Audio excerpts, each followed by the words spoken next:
18h30 sur Al-Oula, ravi de vous retrouver pour cette nouvelle édition à la une ce soir. Agriculture, la région de Souss-Massa, connue pour un déficit hydrique endémique, opte pour des méthodes d'irrigation adaptées. Les zones cultivées dans cette région sont équipées d'un système d'arrosage intelligent, un modèle de résilience face au changement climatique.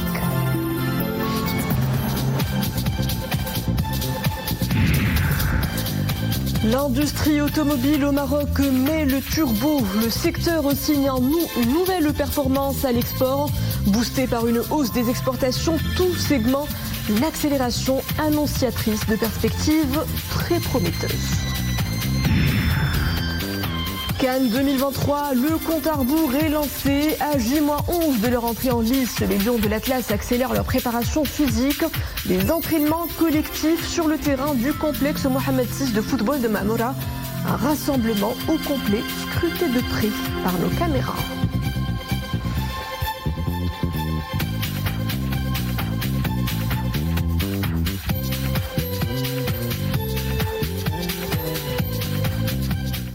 Bonsoir, la pluie a timidement arrosé plusieurs de nos régions. Quelques gouttes tôt cette matinée au Locus, au Rarb, au Rif, au Saïs, au plein au nord de Casablanca, également en Méditerranée. Et hier, le ciel était assez pluvieux du côté de Fès avec 11 mm relevés. Il est tombé 7 mm à Ifran et Casablanca, à Taza, 6 à Taza et Meknes. 5 mm à Sidi Slimane et à Salé, puis 2 mm seulement relevés du côté de Stat, Larache et Jadida, Chefchaouen et Beni Mellel.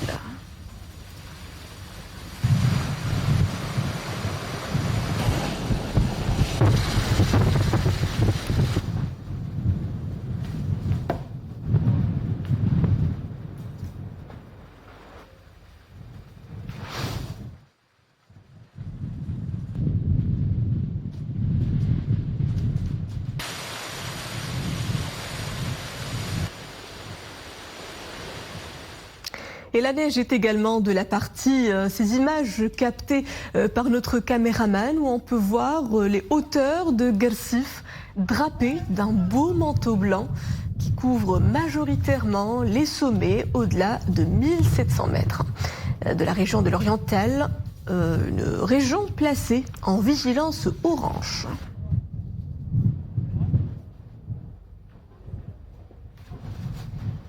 Des précipitations bienvenues mais insuffisantes dans le sud où les sols manquent d'eau.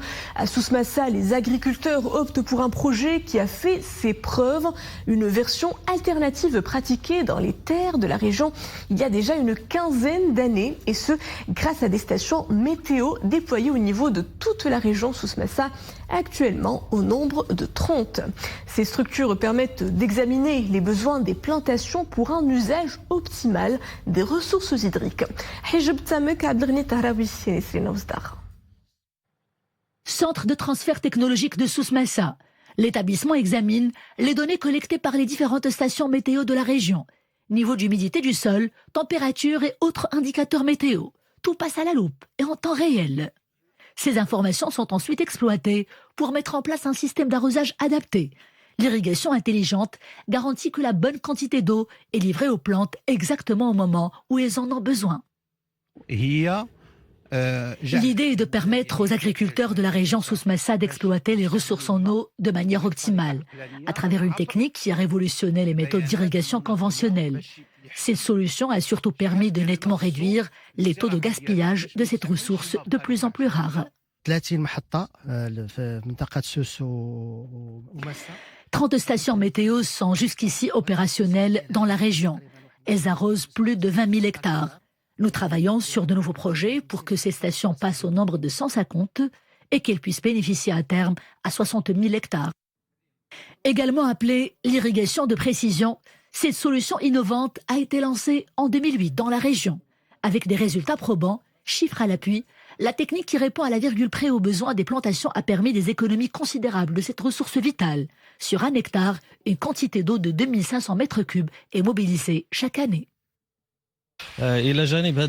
En plus des informations reçues des différentes stations météo de la région, nous engageons d'autres efforts à notre niveau afin d'étudier et d'anticiper surtout les besoins des arbres et déterminer les volumes des eaux que cela nécessite. Et ce sont des informations prévisionnelles à hauteur de 80%. Rattrapée par des épisodes récurrents de faiblesse des précipitations, la région est en grande souffrance. Des solutions alternatives, comme l'arrosage intelligent, permettent de préserver cette ressource vitale en faisant bon usage dans un contexte très hydrique de plus en plus critique. 2023 a été faste pour l'industrie automobile nationale. L'Office d'échange en dresse le bilan. Il en ressort, chiffre à l'appui, une envolée sans précédent des exportations. Il est de plus de 30% à fin novembre. Les perspectives du secteur sont tout aussi prometteuses. Nesrina Ousdar nous livre la recette de cette success story made in Morocco. Un positionnement géographique stratégique, des avantages fiscaux, une stratégie industrielle ambitieuse, une bonne position dans le classement Doing Business et une main-d'œuvre qualifiée. Autant d'atouts qui ont permis au Maroc de confirmer sa stature parmi les pays où l'écosystème automobile a tout pour se développer et surtout pour jouer le rôle de locomotive d'économie qui lui échoit. On atteste les chiffres officiels. Les recettes de l'année 2023 ont atteint les 130 milliards de dirhams, soit une croissance de 30% par rapport à 2022. C'est une fierté nationale, développée par des ressources locales et industrialisée ici à l'usine de Konitra. Donc cette augmentation de capacité sera aussi l'opportunité pour nous pour accompagner le projet que je viens de dire sur l'augmentation de la mobilité électrique dans la région. Et donc c'est ce projet-là. Donc aujourd'hui on est dans la phase de développement. Donc on a augmenté la capacité déjà cette année en première step. Cette dynamique se confirme également au plan international. Avec un tiers totalement réservé aux exportations, la croissance exponentielle du secteur l'érige d'ailleurs en tête de liste des secteurs industriels qui cartonnent à l'export. Le secteur automobile se positionne comme un véritable levier de la dynamique de l'économie nationale. Conformément aux directives royales, c'est une nouvelle ère qui est enclenchée pour réaliser la souveraineté industrielle à laquelle le Maroc aspire. L'objectif étant de répondre aux besoins du marché national et de drainer plus d'investissements étrangers directs. L'embellie du secteur se confirme d'année en année et les perspectives d'avenir s'annoncent encore plus prometteuses. Selon les prévisions de Banque Al Maghrib, le secteur atteindra cette année une croissance de 5,8%. La Banque centrale table sur des recettes dépassant les 150 milliards de dirhams. Des indicateurs au vert pour un secteur hautement pourvoyeur d'emplois, avec plus de 200 000 postes directs. La marque distinctive d'une économie en pleine croissance. Zakaria Ferrano, professeur d'économie et de gestion à l'université Mohamed V de Rabat. Bonsoir. Bonsoir. Alors nous venons de le suivre, les exportations marocaines automobiles enchaînent les records. Qu'est-ce qui alimente ces performances qui dépassent tous les pronostics ? Oui, comme ça a été indiqué dans la note qui a été communiquée par l'Office d'échange, donc il y a vraiment un rebond par rapport au secteur de l'industrie automobile et donc ça vient de plusieurs facteurs. Je pense que le facteur le plus déterminant, c'est un peu la vision royale qui a démarré en 2005, qui a propulsé le secteur et qui a conduit à ce que nous avons entre les mains aujourd'hui, ce qu'on voit aujourd'hui par rapport au secteur de l'industrie automobile. Premier élément très important, c'est que ce secteur, il a dépassé le secteur du phosphate en matière d'exportation, ce qui a permis, je dirais, une stabilisation de la balance des paiements, ce qui est très important pour le Maroc. Je vais y revenir sur ça après. Maintenant, pour répondre à votre question qui est très importante, quels sont les facteurs qui ont permis d'avoir, je dirais, cette euphorie, ou je dirais aussi cette réalisation très positive du secteur? Il y a plusieurs facteurs qui se combinent.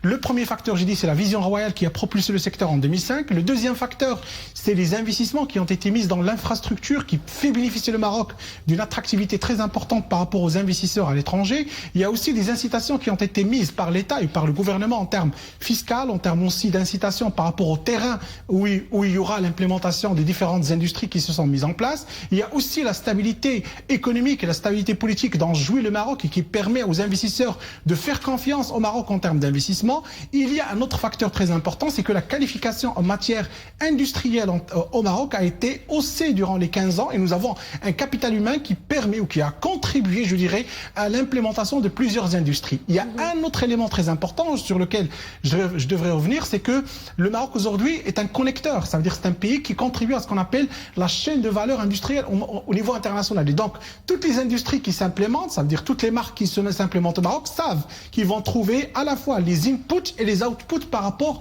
à leur production. Là, on parle du câblage, on parle aussi des matières premières, on parle aussi de la proximité géographique par rapport aux différents fournisseurs et aussi aux différents clients. Et donc, tous ces éléments-là ont été conjugués avec aussi la croissance économique dont jouit le Maroc et aussi le positionnement économique à l'international pour pouvoir mettre ce secteur dans l'élan. Et aujourd'hui, ça constitue le premier secteur en termes de balance de paiement, en termes d'exportation. Très bien, vous avez parlé d'investisseurs. Justement, cette dynamique est confortée par l'implantation d'équipementiers, de fournisseurs internationaux de renom. Qu'est-ce qui séduit les géants de l'automobile mondiale dans la destination Maroc ?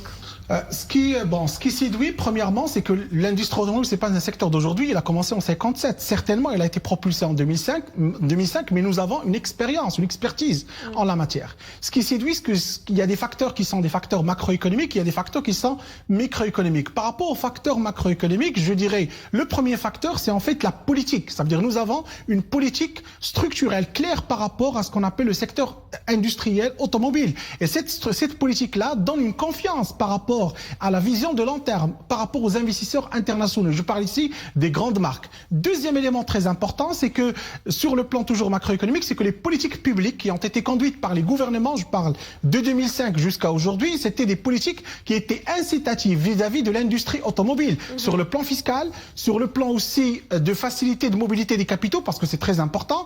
Et troisièmement, par rapport à notre régime de change, parce que nous avons un capital qui est partiellement ouvert, ce qui laisse l'investisseur avec une confiance en matière d'utilisation de ces fonds, aussi en termes de flux de capitaux. Par rapport aux éléments micro, je parlerai essentiellement du capital humain. Nous avons un capital humain aujourd'hui qui est capable de produire jusqu'à 80% en termes de taux d'intégration, et nous sommes arrivés la dernière année à produire une automobile à 100% marocaine. Donc ce qui permet à ces industries d'avoir la confiance dans la qualité de la production marocaine. Et cette montée en puissance de l'automobile est la résultante d'une stratégie nationale industrielle offensive qui a permis en l'espace de quelques années seulement de propulser le Maroc au rang de hub de production automobile mondiale. Comment s'est faite cette réussite ?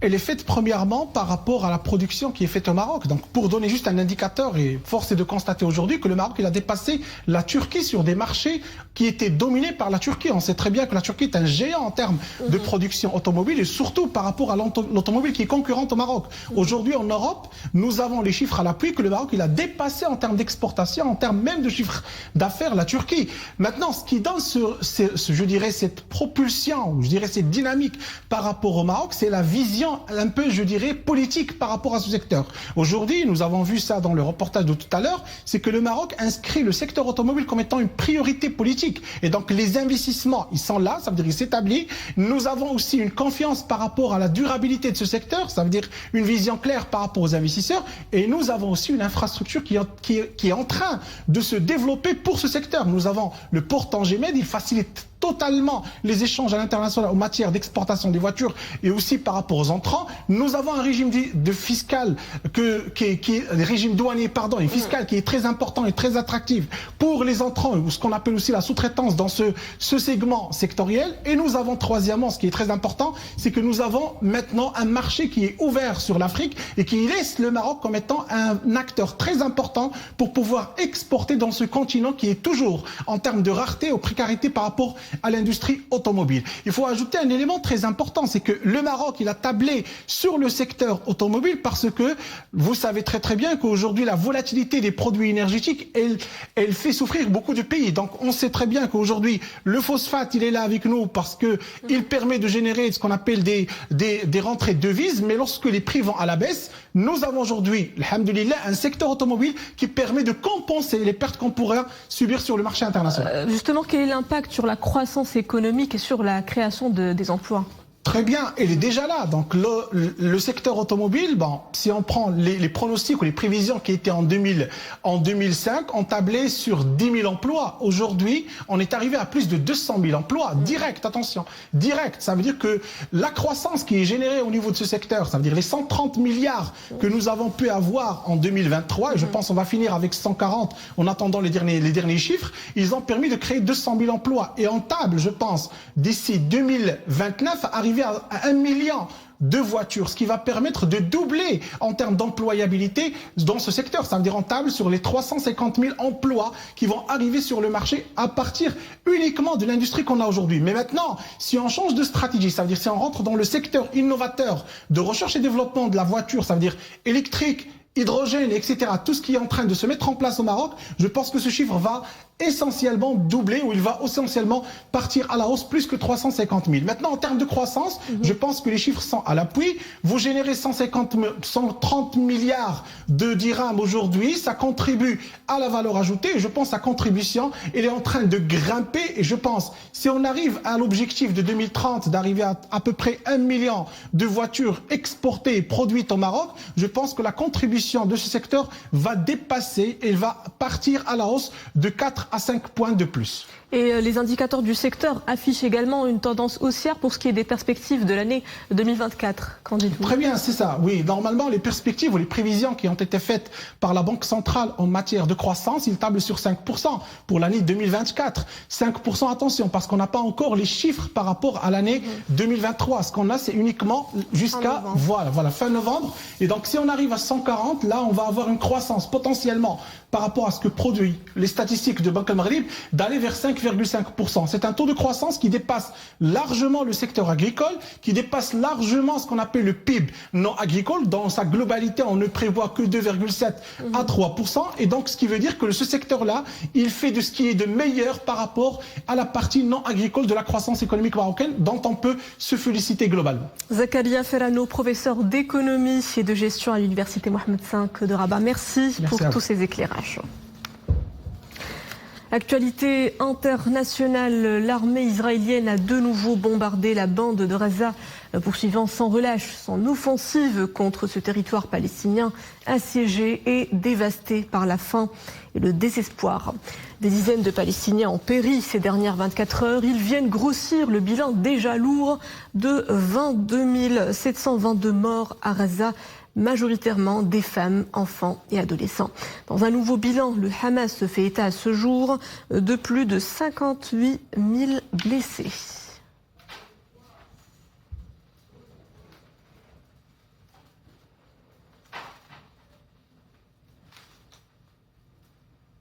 En Asie de l'Est, la Corée du Nord a tiré aujourd'hui plus de 60 obus près de l'île sud-coréenne Yeonpyeong. Il s'agit de la plus forte escalade sur la péninsule depuis 2010. Il intervient au lendemain d'une première salve de Pyongyang qui avait déclenché la riposte de Séoul avec un exercice à munitions réelles dans la région.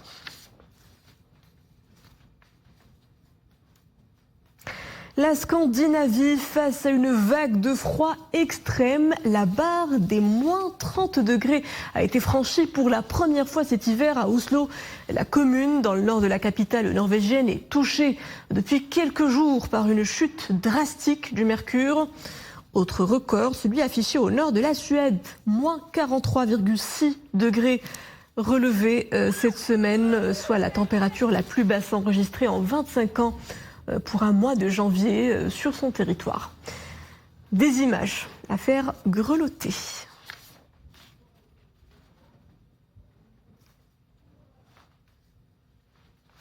À J-1-11 de leur entrée en lice, les Lions de l'Atlas affûtent leurs armes pour la Coupe d'Afrique des Nations 2023. Prêts à disputer le tournoi ivoirien, Achraf Hakimi et ses coéquipiers poursuivent leur séance d'entraînement au complexe de football Mohamed VI de Mamoura, dernière ligne droite avant leur départ demain à San Pedro. Un peu plus de 10 jours nous séparent du premier match face à la Tanzanie. La phase de préparation tire à sa fin. Demain, les Lions de l'Atlas s'envoleront pour la Côte d'Ivoire. Les 27 joueurs convoqués par Walid Regragui ont travaillé dur, d'autres un peu plus. Mais globalement, si on doit parler de 2 ou 3 joueurs qui sont arrivés avec des blessures, on a le reste du groupe qui se comporte très bien et qui est déjà à l'entraînement de façon assez intense. On a Hakim Ziyech qui est arrivé avec une petite blessure de l'ischio, mais là, il est en rééducation avec nous. Ensuite, on a le capitaine Romain Saïs qui avait fait une entorse de cheville. Il est à maintenant le 20 décembre. Il va sûrement rater le premier match ou le deuxième match, mais il sera opérationnel opérationnel pour le 3e match et la suite, Inch'Allah, j'espère. La sélection nationale connaît la présence de nouveaux joueurs qui apporteront un nouveau souffle au groupe. Parmi eux, Amin Harit, le milieu offensif de l'OM, s'apprête à vivre sa première CAN avec les Lions de l'Atlas. Tout le monde nous attend, même si le coach dit qu'on fait pas partie des favoris. On sait au fond de nous-mêmes qu'on en fait partie. Voilà, il y a quelques équipes qui sont pressenties pour pouvoir le faire, mais on sait qu'il n'y a aucune vérité dans le football. La seule vérité, c'est le terrain. Donc, on sait qu'on est attendu, on est prêt à ça et Inch'Allah, on va montrer un très très beau visage du Maroc en Côte d'Ivoire. La CAN 2023, un nouveau défi à relever pour les Lions de l'Atlas après l'excellent parcours en Coupe du Monde au Qatar. La sélection nationale se rendra demain à San Pedro en vue de poursuivre les préparatifs à la Coupe d'Afrique. L'équipe nationale disputera la phase de poule dans cette même ville aux côtés de la République démocratique du Congo, la Zambie et la Tanzanie que les Lions de l'Atlas affronteront le 17 de ce mois. Bon vol et bonne chance à nos Lions de l'Atlas. Et c'est ainsi que s'achève cette édition. Merci à vous de l'avoir suivi. Le retour de l'information en langue arabe est à 20h30. Excellente suite des programmes à tous sur Al-Moula.